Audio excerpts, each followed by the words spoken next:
Alright, so hi guys, I've got with me Kordan and Orangedevil, if you just want to introduce yourselves. Kordan first. Hey, I'm Kordan. I don't know, I'm Greek, and this was the top 8, one of the top 8 matches for the Octagon Board Game Geek tournament. Awesome. Playing NBN here. And Orange?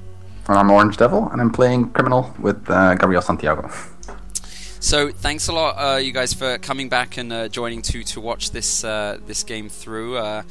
I think you'll both agree. It's definitely a fascinating game to watch, and you can tell us it's a bit unorthodox, right? Yeah. And I was saying before we were going to try to, obviously we want to keep it spoiler free so that people who are watching it as a first time don't know what's going to happen. But you can just tell me sort of your thought process as we're going through. So. Yeah, great. So if everyone's ready, we're basically doing a weird little, like a countdown sync to play the video back at the exact same time. So I guess here we go. 3, 2, 1, go. Hi everyone, Mr. Right. Skinny. Oh, and mute your video as well, just in case.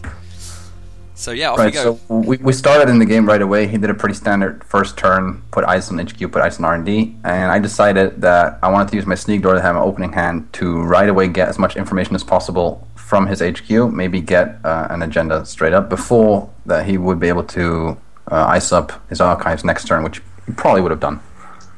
So I get to see Toll Booth and the Trick of Light, and I think the Data Raven, maybe the Ice Wall, doesn't really matter, but the key card that I saw was the Trick of Light.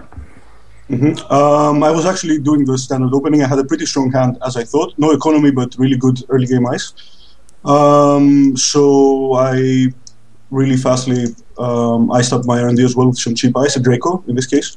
So it was Ice Wall on the HQ, Data Raven on R&D, and the Draco on Archives now. Yeah, at this point, I just want to get more value out of that Sneak Door beta, see what he installed on the archives, and get some more information about the cards he's got installed on HQ and R&D. And he kind of does something that I wasn't entirely sure about here, where he makes the trace cost me 3 to get in, but I'm going to get 2 back for my ID. So basically, what it says is pay 1 to see a card, and I was kind of okay with that. And not to mention, pay 1 to see a card and not get a tag, which I would have otherwise had to remove. So I'm just going to do that. Basically, I was hoping that you wouldn't see another card, and I would still have some money to boost the trace of the Raven if you went to R&D. That was my thought process. I didn't want to actually spend everything on the Draco. So I think, of course, crucially now, I think I've seen every card that is in hand. Yes. So now when I hit this Data Raven, it gets kind of this odd moment where my first reaction is, okay, I'm just going to play this game out standard, slow, and I'm going to build up now, put some pressure on HQ, make him res that, and then draw cards and see where I can go from there. I got my Corroder, I got a special order that I can use to get my second breaker out. I'll probably get an inside job at some point, and I can maybe use the special order and the Corroder to put pressure on HQ with the account siphon. So I got a pretty good setup here. But I know he's got the Trick of Light in hand, and that means realistically he's playing fast advance. He's got 3 Trick of Lights. I saw an Ice Wall. I know he's got at least 2 more, and there's a good chance he might have 3 Shadows. So I know basically all his out of faction influence is spent on, and I know he doesn't have Scorched Earth. So I decide, you know what? I don't care about tags this game. So this is really the crux moment for you, where you're saying that tags is not something you're going to worry about removing. Yeah. And this is where I started worrying, because that's usually the plan of the deck. You put Tracing Ice. I do have Shadows in this deck. You put Tracing Ice on R&D, and wherever the runner is most likely to run. I have Psychographics inside, and the whole point is that at some point, it usually happens after I've scored like 3 or 4 points, they start panicking because they know I can quickly push the others, and basically you go for the kill with the Psychographics. Thing is that Orangedevil decided that pretty early here. Yeah. The key for me now, knowing that I know everything is in his hand, and I know he's got Ice Wall that I can shut down with the Corroder, he's got the Data Ravens that I just simply don't care about anymore, and I know he's got the Toll Booth, but he can't afford it, and I have the 2 account siphons to make sure he cannot afford it for a very long time. At the moment, I don't know yet that he's got an Ice Wall in HQ, but I do know that it's probably some kind of cheap ice, so I can use my special order to get the icebreaker I need to get in, and then use the account siphons to keep him away from that Toll Booth for a very long time. So my game plan is I can't let him get a single card that I don't know what it is out of his R&D. Because that way he cannot get agendas, and that way he cannot score, and I can lock the game down for a very long time before he manages to crawl back into it. So that's what's going to happen basically these next few turns. So I'm still not that worried. I have some mice I could potentially reinforce my R&D with. The thing is that at this point I know I can't afford the toll booth, and he obviously doesn't care about the data raven, so that's pretty much dead for the rest of the game. So my initial plan was, of course, to pop that ice wall next turn, which got really fast sidetracked. So you feel at this point you also knew that he was not too bothered about tags. He left one tag on himself. The moment somebody lets a data raven keep a counter, it usually means just saying we don't. I don't care. And it's like it's not there. Data raven, if it gets like a tag that happens in two situations. You're new to the game, you don't know how bad that is. Right. Or you know exactly how bad it is, but you don't care because you have some kind of counter or you're desperate. And at this point, even you might question why I was doing an account siphon, simply because I have two. I mean, I know he's got the closed accounts in his hand, and I want him to play it, because then it's gone, and then I got the easy mark to bounce back from it. And I got the account siphon, so as soon as he goes up to 4, maybe 5 credits, I can use that to get rich again, and I can just deny him for a very long time. So that's exactly what's going to happen here. He plays the closed accounts, which I expected, and then he goes up to 1 credit, with which he basically can't do anything. And the pressure will, of course, continue. And were you, Kordan, like, because I remember asking myself, like, when do you play that closed accounts? Do you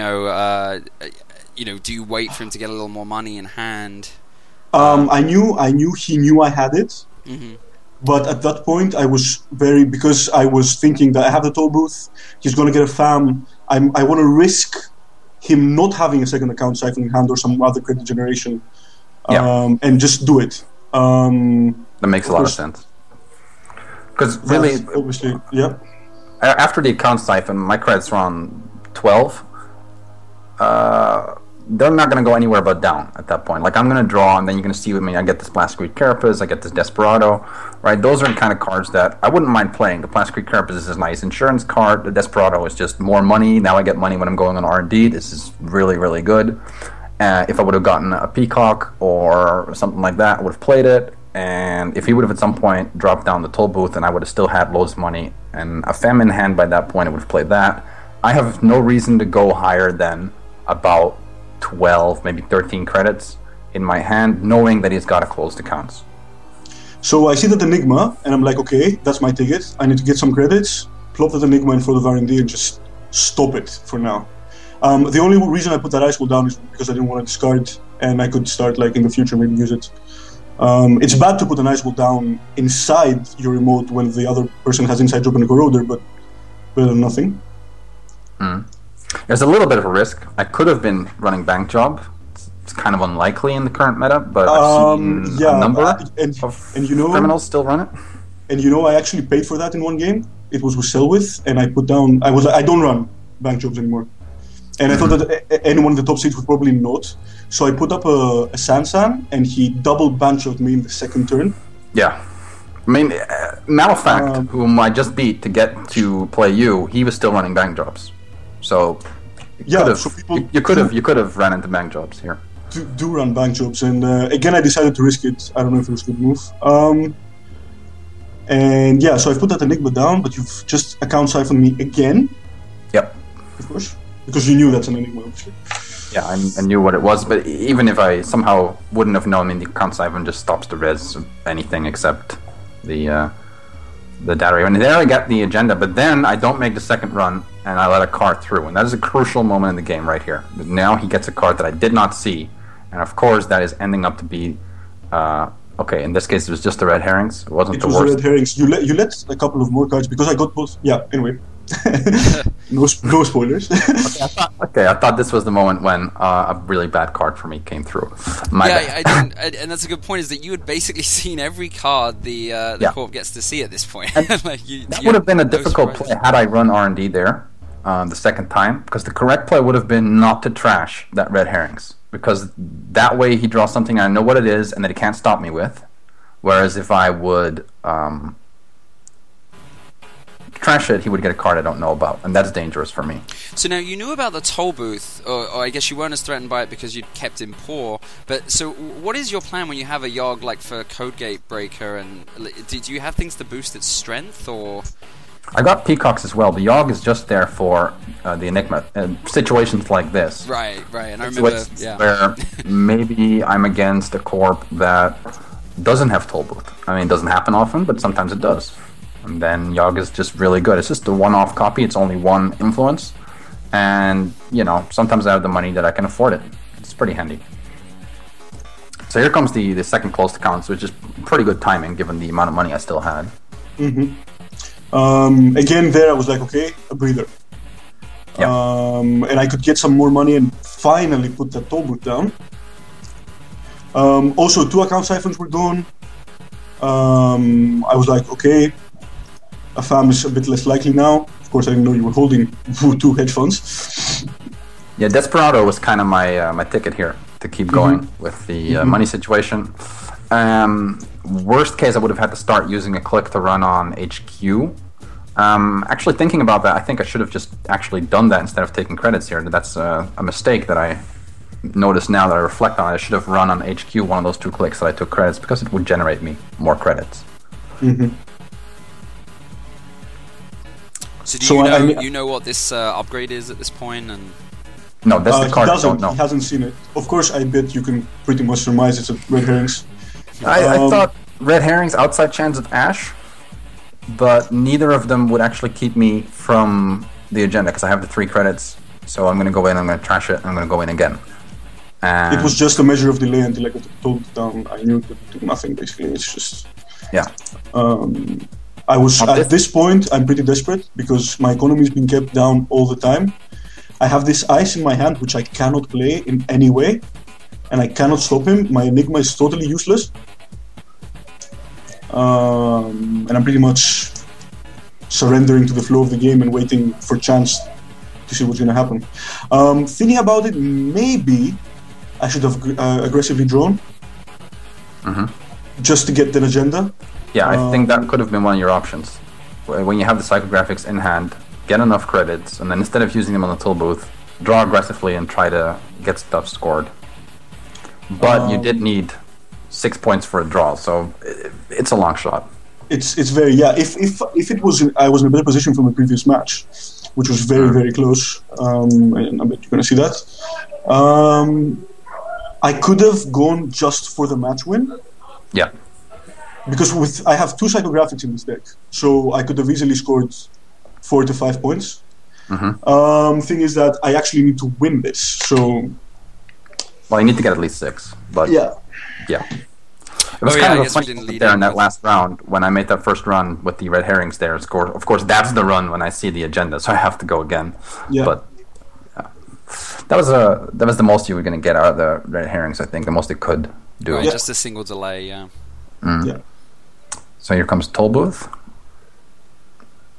which is at this point completely expected by me. I mean, I've seen it coming, and I know that that's the ice that's going to keep me out, and I've got the Fem to counter that. I briefly considered dropping that Draco just because of that. Then I said, okay, he's going to run it. So I'm just going to waste more money that's not going to let me res those toll booths. So let's just put the toll booth and see what happens. Maybe he doesn't have a FAM. Yeah. And... Oh, are we still in your turn? Yes, we are. Yeah, we're getting to the toll booth. And this is actually another funny click that I spent here where I put down the Armitage because I hope to sort of goad him into trashing the full Armitage in the hopes that maybe thinks he can get rid of my economy and delay his toll booth for one more turn. But I needed that toll booth. I needed the toll booth. If you had money, it was like... And I do remember asking, "Oh, wow, why not trash it at the full 12?" And but it was clear how much pressure you were constantly under the whole time. I firmly believe in giving your opponent opportunities to make mistakes, and that was really my play there. I was just trying to give him the opportunity to screw up. But speaking of screwing up, this is I'm screwing up really hard right here. This could have cost me the game. I deduced that that's a toll booth, he could have bluffed me. He didn't, so it was actually ending up to be kind of a good play. But I knew he had another toll booth. So I should have let him res this first, just to keep his money down, then fem it, and then basically his next turn would not be the obvious choice of just replacing the one toll booth with the other and then keeping me out. Total mistake by me. That was, I think, a whole series of double thinking. It kind of happens when you're playing with good players. You do something, then you say they're never going to fall for it. And then you say that maybe they will, maybe they won't. And then you double guess yourself. So that second toll booth goes down. Yeah. I think, the two mistakes that I make so far that are really glaring to me now is the fem that I just threw down before making him res the toll booth, and I keep taking clicks for credits, I think, instead of just running the HQ, because the HQ would get me 2 money, whereas the click is only 1. So that could have gotten me more money by now. It's interesting, the way you ran this game, you'd have been better off, you didn't really get any of the Gabriel advantage, right? Like the 2 credits for running HQ. I got the Desperado and the Sneak Door Beta, which are pretty huge. But now he scores the Private Security Force, which is the worst possible card that he could have drawn in that moment. And, of course, I then totally don't take advantage of it. We talked about this after the game as well. Here I had the good possibility of trying to PSF lock him. Basically get rid of that, spend the turn to get rid of the carapace and then just snipe. And hope you wouldn't win in that turn that I would do that. Yeah, and the carapace was also...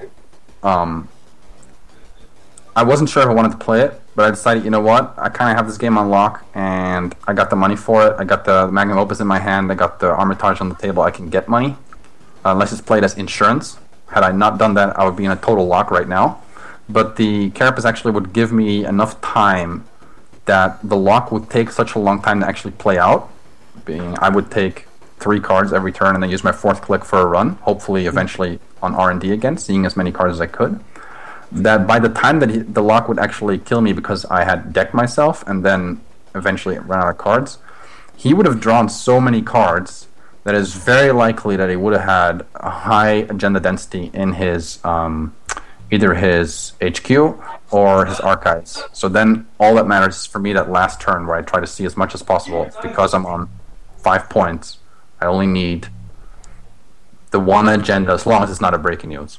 So the PSF lock would have been risky from him, but it could have been like a game plan here. But he decides to go for more psychographics, which starts to scare me now because now he's on 4 points. He's got that astroscript counter, and maybe he's got another psychographics, and if it all falls in place at the right time, he can just score a 3-pointer. So I see that he's not passing the toll booth. I'm like, okay, I have a window. I went away from actually using the PSF, first of all, because when I scored it, I had 0 credits and no way of actually making. I have no means of royalties, nothing. So it would have been for me draw, draw, draw. And then when I get something I could use, I need to stop my PSF lock and get credits, which was a huge window when you could actually just win the game right out because you only need 2 points now. So I say no. Even with the Data Raven gone, I just have so many tags that you can always still decide to PSF lock me. Actually, never mind. Yep, that was what I wanted to say. Yeah. This is my major mistake for the whole game. I think up till now, I couldn't have done much differently because of the flow of the game, but here, deciding not to use that PSF is probably what... It lowered my chances. It could have been a bit higher chances to actually go do something better in this game if I actually decided to do the PSF lock. I'm not sure if trashing the toll booth there was the best idea, because, it's femmed, but it still costs me 1 every run, which is only... the wall static costs me 2 every run, which is a little bit more, but it wasn't worth trashing the toll booth. But you were like 13 credits, whatever, I don't remember. And you were at 0, so I guess you figured even saving 1 credit at that point was... Yeah, but that's because of the account siphon now. It looked a little closer before the third account siphon came out. To be fair, I was pretty panicked at that point. I was like, I think okay. this moment here, he gets the Sandstone City Grid, which is the... I saw that card from R&D, but it was my last click, so I decided not to trash it, because then I couldn't see the next card. I needed to make sure that I saw every card before it got in his hand. Plus, you probably knew I already had the others, so...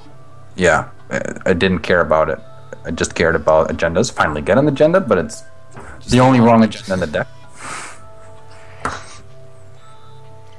I had 3 of those, to be fair, but yeah.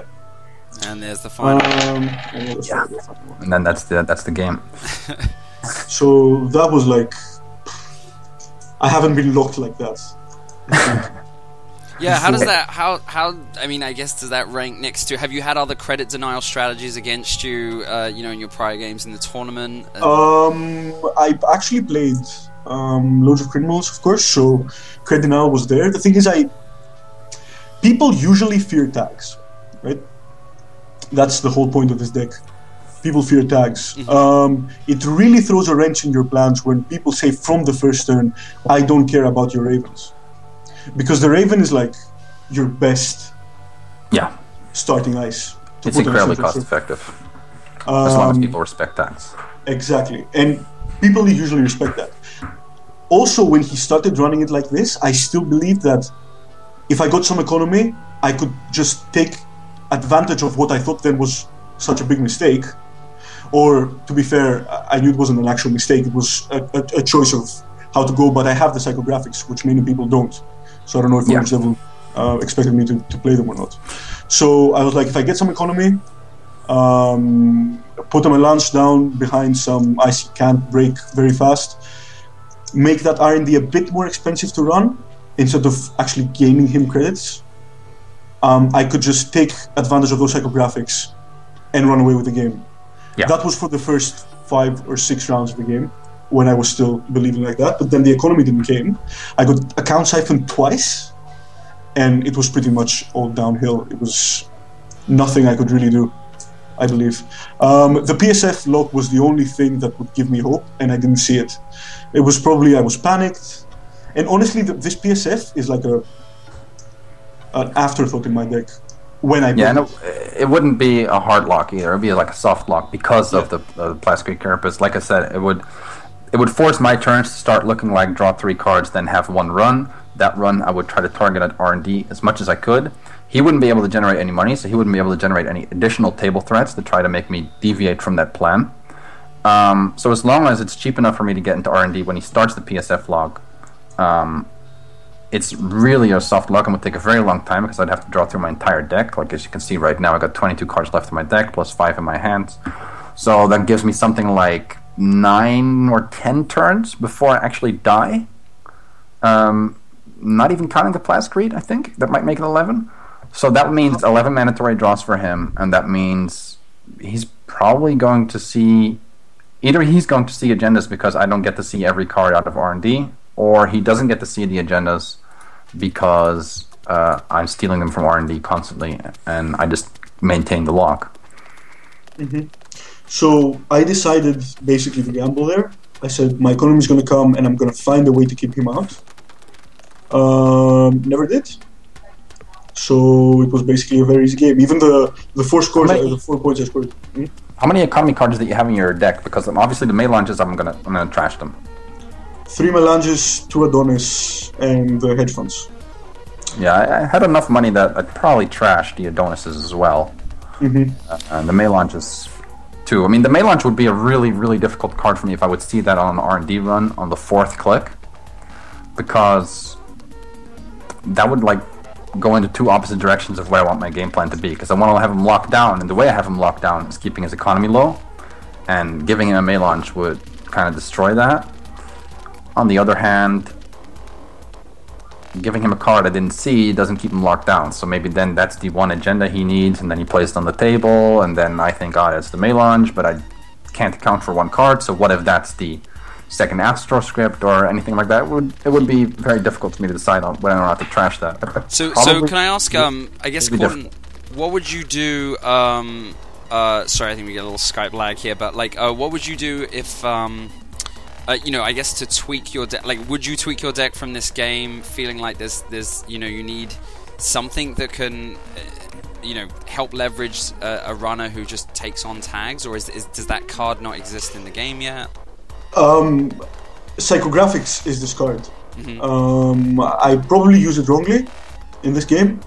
It has won me both games, both in the top 32 and in the top 16. With Selwith, I had 2 shadows on R&D, and at some point he decided to not respect them, so I scored a prior rec out of hand.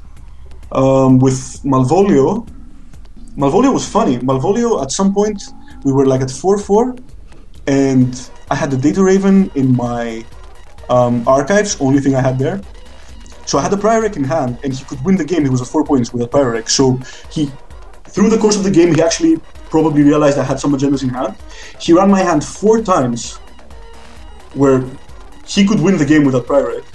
He didn't get it, which I think is about 40% of not getting it in 4 rounds out of 5 cards, Depends something like that. How many cards do you have in your hand? 5. Okay. I had 5 cards, none of them were trashable. So that's unlucky. yeah, it's unlucky for him. I think it's about 40%, yeah. And then again, because he ran through that Data Raven without paying, I scored the prior rec. People don't give much value to psychographics. It is kind of a win more card, because when someone decides usually to not respect the tags, it means he's desperate anyway. It means what, sorry? It can mean they're desperate, yeah. I mean, normally how it goes against MBN is they've got this incredibly cost-efficient early game ice that tags you, but doesn't do much else, so it's kind of leaky. Mm-hmm. So they got you got your shadows, maybe shadows, but you got your hunters and your data ravens, and they cost very little to res, and they cost a lot to deal with if you don't want to let them tag you, or if you want to get rid of the tags, like with Hunter. Maybe with Hunter you say, well, whatever, I'll get tagged, but then it costs you a click and 2 credits, and it's very annoying unless you maybe have Crash Space, which you don't see much anymore because it's not a very good card. But then there's always this moment when if MBN starts to threaten to win, any good player will say, okay, I don't care anymore about your tags. If you've got the Scorched Earths or some other strong combo, maybe even just a closed accounts that forces me to, it forces the game to end. It will close it out for you. Okay, so be it. You have it in your hand. Good for you. But if I don't make a bold play right now, I'm going to lose as well. So I'm going to take my chances and get to look at a couple more cards. And that's kind of MBN's sort of weakness. Like the strength they get from it is at the start of the game they get this really cost-effective ice, and at the end of the game they have to give away a couple of card axes for free. And well, they don't have to, but that's usually how it ends up working out, because it would be too expensive for them in the mid game to make everything tightly defended. And it would slow them down. And Orange, you built your criminal deck with, if not the mindset to not care about tags, just to at least minimize the worry if you do end up getting flooded with tags, like not having any resources in your deck. I mean, you've only got, what is it, Armitage, and that's it? I got 2 Armitages, I believe. I got to right away give a shout out here. I didn't build my own deck because I played a whole lot of games before the first tournament with the Just a Core set, but then I ended up not having that much time, unfortunately, for the first 2 expansion packs, and I played very, very little with the new cards. So I was like, I don't really know how everything's changed. I don't know if I can make the best deck. So I knew these other players that I knew were good and would make good decks, so I copied a runner deck and a corp deck. But I talked to them beforehand about it, and we discussed choices that they made, and we tried out a couple of alternatives. So I mean, I do agree with like, if I would have built these decks, I would have built them as they are as I'm playing them. Of course, now with the experience from the tournament, there are some things I would change, but a part of the choices made with the runner deck was to have the option to do a lockdown, not just against MBN like we just saw, but against basically any corp. Although this was the first time I actually did it in this tournament. But Job, whose deck it is that I copied from, has done it many times against me when we were practicing with these decks, I guess you could say. And the combination is you got the Count Siphon, you got the Yogg, you got the Fems, and you got the Corroder, means that you can get through basically any barrier, the early game barrier, and any early game code gates for really cheap, and then the FEM will make sure that the first big piece of ice that comes out you can also get through really cheap. So if you've got the right hand with the account siphons or just some other money generation to get all that in play early, you can put massive early pressure, and then to make sure you don't run out of steam completely in the late game, there's the magnum opus. And part of that is you don't actually need any, because you have the magnum opus anyway. That's purely there as a late game card, so you don't run out of steam, which is a common weakness for criminals. But then you go from there and you go, well, if I'm using that already anyway as my late game credit generation, how about we just don't do any resources or keep it to a minimum, in this case 2 Armitages, to have a little bit more early game economy.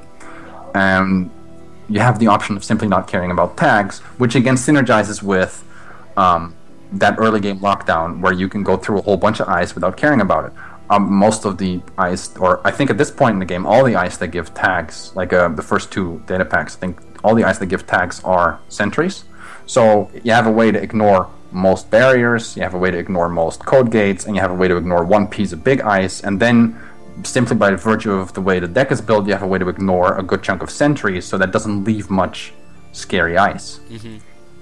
So then you can do this. You can just play really, really aggressive very early on. Great. Yeah, no, it's fascinating insights. I think we should wrap up there. I guess, Kordan, is any closing comments for you? Any takeaways? What you might do to your deck? Well, I have a soft spot for NBN, and as far as I've seen, I'm one of the few ones. I don't know. I mean, how many people were playing NBN in the tournament, but it wasn't many. I didn't play anyone. I like NBN, but I think they weren't getting buffed very much the first 2 data packs. Yeah, there are obvious weaknesses in this deck. First of all, the 3-pointers, 5 cost agendas, they are just there because you need more agenda points. They do nothing for you. The only thing they do for you is they make you lose the game easier. There are many parts of the tournament where I said, and it's a common with this deck, when I have 1 or 2 prior X, I might actually throw them away. Many people, besides noise, forget to check archives, and that has actually, it's a very valid play. If you can read the opponent, that you basically won't. I didn't do it in the top 32 because people know. Will be sharper. Actually, there's a really quick question I had. This is something that was bugging me in an earlier game, but there's very few ways to get cards out of archives at this point. There's only like the one HB operation. Does that make Corps more like that? Noise is really the most dangerous runner.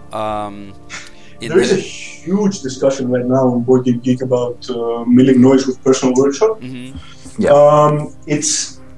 I believe the thing with noise is, especially with the Personal Workshop, you're basically getting so many free accesses to R&D that the favor is for you to actually get the cards you need. The thing is, though,